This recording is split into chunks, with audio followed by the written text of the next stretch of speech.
ओम शांति। आज हम सुनते हैं बाबा के साकार महावाक्य 15 फरवरी 2025।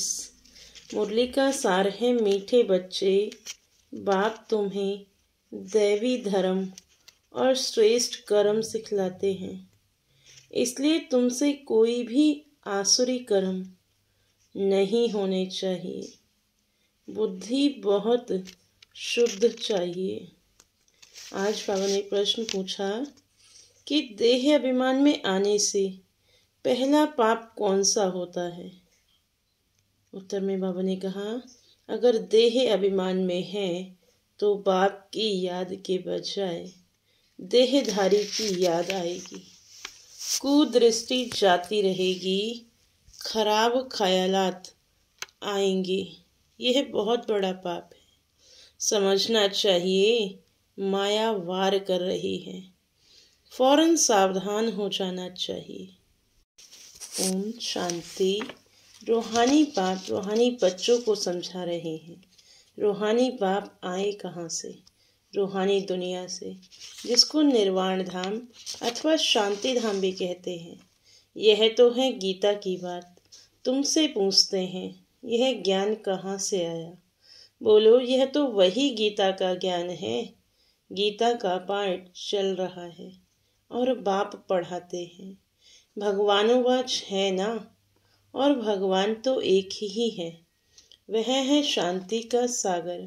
रहते भी हैं शांति धाम में, जहाँ हम भी रहते हैं।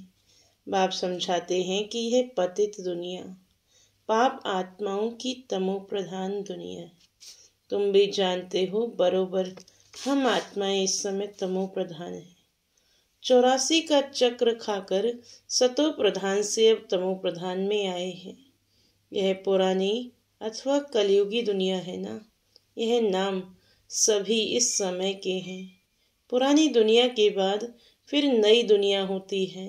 भारतवासी यह भी जानते हैं कि महाभारत लड़ाई भी तब लगी थी जबकि दुनिया बदलनी थी। तभी बाप ने आकर राजयोग सिखलाया था। सिर्फ भूल क्या हुई है? एक तो कल्प की आयु भूल गए हैं और गीता के भगवान को भी भूले हैं। श्री कृष्ण को तो गॉडफादर कह नहीं सकते। आत्मा कहती है गॉडफादर, तो वह निराकार हो गया। निराकार बाप आत्माओं को कहते हैं कि मुझे याद करो, मैं ही पतित पावन हूँ। मुझे बुलाते भी हैं, हे पतित पावन श्री कृष्ण तो देहधारी है ना। मुझे तो कोई शरीर है नहीं। मैं निराकार हूँ, मनुष्यों का बाप नहीं, आत्माओं का बाप हूँ। यह तो पक्का कर लेना चाहिए। घड़ी घड़ी हम आत्माएं इस बाप से वर्षा लेती हैं। अभी 84 जन्म पूरे हुए हैं। बाप आया है, बाबा बाबा ही करते रहना है। बाबा को बहुत याद करना है। सारा कल्प जिस्मानी बाप को याद किया। अभी बाप आए हैं और मनुष्य सृष्टि से सब आत्माओं को वापस ले जाते हैं, क्योंकि रावण राज्य में मनुष्यों की दुर्गति हो गई है। इसलिए अब बाप को याद करना है। यह भी मनुष्य कोई समझते नहीं है कि अभी रावण राज्य है। रावण का अर्थ ही नहीं समझते। बस एक रस्म हो गई है दशहरा मनाने की। तुम कोई अर्थ थोड़े ही समझते थे। अभी समझ मिली है औरों को समझ देने के लिए। अगर औरों को नहीं समझा सकते तो गोया खुद नहीं समझे हो। बाप में सृष्टि चक्र का ज्ञान है। हम उनके बच्चे हैं, तो बच्चों में भी यह नॉलेज रहनी चाहिए। तुम्हारी यह है गीता पाठशाला। उद्देश्य क्या है? लक्ष्मी नारायण बनना। यह राजयोग है ना। नर से नारायण, नारी से लक्ष्मी बनने की यह नॉलेज है। वो लोग कथाएं बैठ सुनाते हैं, यहाँ तो हम पढ़ते हैं। हमको बाप राजयोग सिखाते हैं। यह सिखाते ही हैं कल्प के संगम युग पर। बाप कहते हैं, मैं पुरानी दुनिया को बदल नई दुनिया बनाने आया हूँ। नई दुनिया में इन्हों का राज्य था, पुरानी में नहीं है, फिर जरूर होना चाहिए। चक्र तो जान लिया है। मुख्य धर्म है 4। अभी डिटिज्म है नहीं। दैवी धर्म भ्रष्ट और दैवी कर्म भ्रष्ट बन पड़े हैं। अभी फिर तुमको देवी धर्म श्रेष्ठ और कर्म श्रेष्ठ सिखला रहे हैं। तो अपने पर ध्यान रखना है कि हमसे कोई आसुरी कर्म तो नहीं होते हैं। माया के कारण कोई खराब ख्यालात तो बुद्धि में नहीं आते हैं। कुदृष्टि तो नहीं रहती है। देखें, इनकी कुदृष्टि जाती है अथवा खराब ख्यालात आते हैं तो उनको झट सावधान करना चाहिए। उनसे मिल नहीं जाना चाहिए, उनको सावधान करना चाहिए। तुम्हारे में माया की प्रवेशता के कारण ये खराब ख्यालात आते हैं। योग में बैठ बाप की याद के बदले कोई की देह तरफ ख्याल जाता है तो समझना चाहिए कि यह माया का वार हो रहा है, मैं पाप कर रहा हूँ। इसमें तो बुद्धि बड़ी शुद्ध होनी चाहिए। हंसी मजाक से भी बहुत नुकसान होता है, इसलिए तुम्हारे मुख से सदैव शुद्ध वचन निकलने चाहिए, कुवचन नहीं, हंसी मजाक आदि भी नहीं। ऐसे नहीं कि हमने तो हंसी की, वह भी नुकसानकारक हो जाती है। हंसी भी ऐसी नहीं करनी चाहिए जिसमें विकारों की वायु हो। बहुत खबरदार रहना है। तुमको मालूम है नांगे लोग हैं, उनके ख्याल विकारों की तरफ नहीं जाएंगे। रहते भी अलग हैं, परंतु कर्मेंद्रियों की चलायमानी सिवाय योग के कभी निकलती नहीं है। काम शत्रु ऐसा है जो किसको भी देखेंगे योग में पूरा नहीं होंगे तो चलायमानी जरूर होगी। अपनी परीक्षा लेनी होती है। बाप की याद में ही रहो तो यह कोई भी प्रकार की बीमारी ना रहे। योग में रहने से यह नहीं होता है। सतयुग में तो कोई भी प्रकार का गंध नहीं होता है। वहाँ रावण की चंचलता ही नहीं जो चलायमानी हो। वहाँ तो योगी लाइफ रहती है। यहाँ भी अवस्था बड़ी पक्की चाहिए। योग बल से यह सब बीमारियां बंद हो जाती हैं। इसमें बड़ी मेहनत है। राज्य लेना कोई मासी का घर नहीं। पुरुषार्थ तो करना है ना। ऐसे नहीं कि बस जो होगा भाग्य में सो मिलेगा। ताड़ना ही नहीं करते, गोया पाई पैसे के पद पाने लायक है। सब्जेक्ट्स तो बहुत होती है ना। कोई ड्राइंग में, कोई खेल में मार्क्स ले लेते हैं, वह है कॉमन सब्जेक्ट। वैसे ही यहाँ भी सब्जेक्ट्स हैं। कुछ ना कुछ मिलेगा, बाकी बादशाही नहीं मिल सकेगी। वह तो सर्विस करेंगे तब बादशाही मिलेगी। उसके लिए बहुत मेहनत चाहिए। बहुतों की बुद्धि में बैठता ही नहीं है। जैसे कि खाना हजम ही नहीं होता। ऊंच पद पाने की हिम्मत नहीं है। इसको भी बीमारी कहेंगे ना। तुम कोई भी बात देखते न देखो, रूहानी बाप की याद में रहे, औरों को रास्ता बताना है, अंधों की लाठी बनना है। तुम तो रास्ता जानते हो। रचयिता और रचना का ज्ञान मुक्ति और जीवन मुक्ति तुम्हारी बुद्धि में फिरते रहते हैं। जो महारथी हैं, बच्चों की अवस्था में भी रात दिन का फर्क रहता है। कहाँ बहुत धनवान बन जाते हैं, कहाँ बिल्कुल गरीब। राजाई पद में तो फर्क है ना।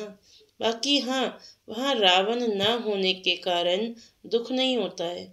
बाकी संपत्ति में तो फर्क है। संपत्ति से सुख होता है। जितना योग में रहेंगे उतना हेल्थ अच्छी होगी। मेहनत करनी है। बहुतों की तो चलन ऐसी रहती है जैसे अज्ञानी मनुष्यों की होती है। वह किसका कल्याण कर नहीं सकेंगे।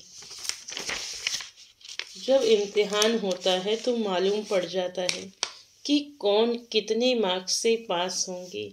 फिर उस समय हाय हाय करनी पड़ेगी। बाप दादा दोनों ही कितना समझाते रहते हैं। बाप आए ही हैं कल्याण करने। अपना भी कल्याण करना है तो दूसरों का भी करना है। बाप को बुलाया भी है, आकर हम पतितों को पावन होने का रास्ता बताओ। तो बाप श्रीमत देते हैं, तुम अपने को आत्मा समझ, देह अभिमान छोड़ मुझे याद करो। कितनी सहज दवाई है। बोलो, हम सिर्फ एक भगवान बाप को मानते हैं। वह कहते हैं मुझे बुलाते हो कि आकर पतितों को पावन बनाओ, तो मुझे आना पड़ता है। ब्रह्मा से तुमको कुछ भी मिलना नहीं है। वह तो दादा है, बाबा भी नहीं। बाबा से तो वर्षा मिलता है, ब्रह्मा से थोड़ी ही वर्षा मिलता है। निराकार बाप इन द्वारा अडॉप्ट कर हम आत्माओं को पढ़ाते हैं, इनको भी पढ़ाते हैं। ब्रह्मा से तो कुछ भी मिलने का नहीं है। ब्रह्मा बाप से ही मिलता है, वर्षा बाप से ही मिलता है। इन द्वारा देने वाला एक है, उनकी ही महिमा है। वही सर्व का सदगति दाता है। यह तो पूज्य से फिर पुजारी बनते हैं। सतयुग में थे, फिर 84 जन्म भोग, अब पतित बने हैं, फिर पूज्य पावन बन रहे हैं। हम बाप द्वारा सुनते हैं, कोई मनुष्य से नहीं सुनते। मनुष्यों का है ही भक्ति मार्ग, यह है रूहानी ज्ञान मार्ग। ज्ञान सिर्फ एक ज्ञान सागर के पास ही है, बाकी यह शास्त्र आदि सब भक्ति के हैं। शास्त्र आदि पढ़ना यह सब है भक्ति मार्ग। ज्ञान सागर तो एक ही बाप है। हम ज्ञान नदियाँ ज्ञान सागर से निकली हैं, बाकी वह है पानी का सागर और नदियाँ।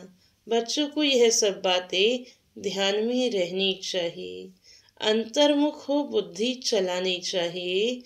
अपने आप को सुधारने के लिए अंतर्मुख हो, अपनी जांच करो। अगर मुख से कोई कुवचन निकले या कुदृष्टि चाहे तो अपने को फटकारना चाहिए। हमारे मुख से कुवचन क्यों निकले या कुदृष्टि चाहे तो अपने को फटकारना चाहिए। हमारी कुदृष्टि क्यों गई, अपने को चमाट भी मारनी चाहिए। घड़ी घड़ी सावधान करना चाहिए, तभी ऊंच पद पा सकेंगे। मुख से कटु वचन ना निकले। बाप को तो सब प्रकार की शिक्षाएं देनी होती हैं। किसको पागल कहना, यह भी कुवचन है। मनुष्य तो जिसके लिए भी जो आता है वह कहते रहते हैं, जानते कुछ भी नहीं है कि हम किसकी महिमा गाते हैं। महिमा तो करनी चाहिए एक ही पतित पावन बाप की, और कोई तो है नहीं। ब्रह्मा विष्णु शंकर को भी पतित पावन नहीं कहा जाता है। यह तो किसको पावन नहीं बनाते हैं, पतित से पावन बनाने वाला एक ही बाप है। पावन सृष्टि है ही नई दुनिया, वो तो अभी है नहीं। प्योरिटी है ही स्वर्ग में, पवित्रता का सागर भी है। यह तो है ही रावण राज्य। बच्चों को भी आत्म अभिमानी बनने की बहुत मेहनत करनी चाहिए। मुख से कोई भी पत्थर व कुवचन नहीं निकलना चाहिए। बहुत प्यार से चलना है। कुदृष्टि भी बड़ा नुकसान कर देती है। बड़ी मेहनत चाहिए। आत्म अभिमान है ना, अविनाशी अभिमान, देह तो विनाशी है। आत्मा को कोई भी जानते नहीं है। आत्मा का भी बाप तो जरूर कोई होगा ना। कहते भी हैं कि हम सब भाई भाई हैं, फिर सब में परमात्मा बाप विराजमान कैसे हो सकता है? सभी बाप कैसे हो सकते हैं? इतना भी अकल नहीं है। सबका बाप तो एक ही है, उनसे ही वर्षा मिलता है। उसका नाम है शिव। शिवरात्रि भी मनाते हैं, रुद्र रात्रि व श्री नहीं कहते। मनुष्य तो कुछ भी समझते नहीं, कहेंगे यह सब उनके रूप है, उनकी ही लीला है। तुम अभी समझते हो बेहद के बाप से तो बेहद का वर्षा मिलता है, तो उस बाप की श्रीमत पर चलना है। बाप कहते मुझे याद करो। लेबर्स को भी शिक्षा देनी चाहिए तो उन्हों का भी कुछ कल्याण हो जाए, परंतु खुद ही याद नहीं कर सकते तो औरों को क्या याद दिलाएंगे। रावण एकदम पतित बना देते हैं, फिर बाप आकर परिस्तानी बनाते हैं। वंडर है ना, कोई की भी बुद्धि में यह बातें नहीं हैं। ये लक्ष्मी नारायण कितना ऊंच परिस्थानी से फिर कितना पतित बन जाते हैं। इसलिए ब्रह्मा का दिन, ब्रह्मा की रात गाई हुई है। शिव के मंदिर में तुम बहुत सर्विस कर सकते हो। बाबा कहते तुम मुझे याद करो, दर दर भटकना छोड़ दो। यह ज्ञान है ही शांति का। बाप को याद करने से तुम सतो प्रधान बन जाएंगे। बस यही मंत्र देते रहो। कोई से भी पैसा नहीं लेना चाहिए जब तक पक्का ना हो जाए। बोलो, प्रतिज्ञा करो कि हम पवित्र रहेंगे, तब तुम्हारे हाथ का खा सकते हैं, कुछ भी ले सकते हैं। भारत में मंदिर तो बहुत ढेर हैं। फॉरेनर्स आदि जो भी आए हैं उनको यह संदेश तुम दे सकते हो कि बाप को याद करो। अच्छा, मीठे मीठे सिकिलदे बच्चों प्रति माता पिता बाप दादा का याद प्यार और गुड मॉर्निंग। रूहानी बाप की रूहानी बच्चों को नमस्ते। हम रूहानी बच्चों की रूहानी बाप को नमस्ते नमस्ते। शुक्रिया बाबा, शुक्रिया। धारणा के लिए मुख्य सार है। पहली पॉइंट, कभी भी ऐसी हंसी मजाक नहीं करनी है जिसमें विकारों की वायु हो। अपने को बहुत सावधान रखना है। मुख से कटु वचन नहीं निकालने हैं। दूसरे पॉइंट में बाबा ने कहा आत्म अभिमानी बनने की बहुत बहुत प्रैक्टिस करनी है। सबसे प्यार से चलना है। कुदृष्टि नहीं रखनी है। कुदृष्टि चाहे तो अपने को आपे ही सजा देनी है। आज का वरदान, निरंतर याद और सेवा के बैलेंस से बचपन के नाज नखरे समाप्त करने वाले वानप्रस्थी भव। निरंतर याद और सेवा के बैलेंस से बचपन के नाज नखरे समाप्त करने वाले वानप्रस्थी भव। छोटी छोटी बातों में संगम के अमूल्य समय को गंवाना बचपन के नाज नखरे। अब यह नाज नखरे शोभते नहीं। वानप्रस्थ में सिर्फ एक ही कार्य रह जाता है, बाप की याद और सेवा। इसके सिवाय और कोई भी याद ना आए। उठो तो भी याद और सेवा, सो तो भी याद और सेवा। निरंतर यह बैलेंस बना रहे। त्रिकालदर्शी बनकर बचपन की बातें व बचपन के संस्कारों का समाप्ति समारोह मनाओ, तब कहेंगे वानप्रस्थी। आज का स्लोगन है, सर्व प्राप्तियों से संपन्न आत्मा की निशानी है संतुष्टता। संतुष्ट रहो और संतुष्ट करो। आज का व्यक्त इशारा है, एकांत एक तो स्थूल होती है, दूसरी सूक्ष्म भी होती है। एकांत के आनंद के अनुभवी बन जाओ तो बाह्य मुक्ता अच्छी नहीं लगी। अव्यक्त स्थिति को बढ़ाने के लिए एकांत में रुचि रखनी है। एकता के साथ एकांत प्रिय बनना है। ओम शांति, ओम शांति, ओम शांति।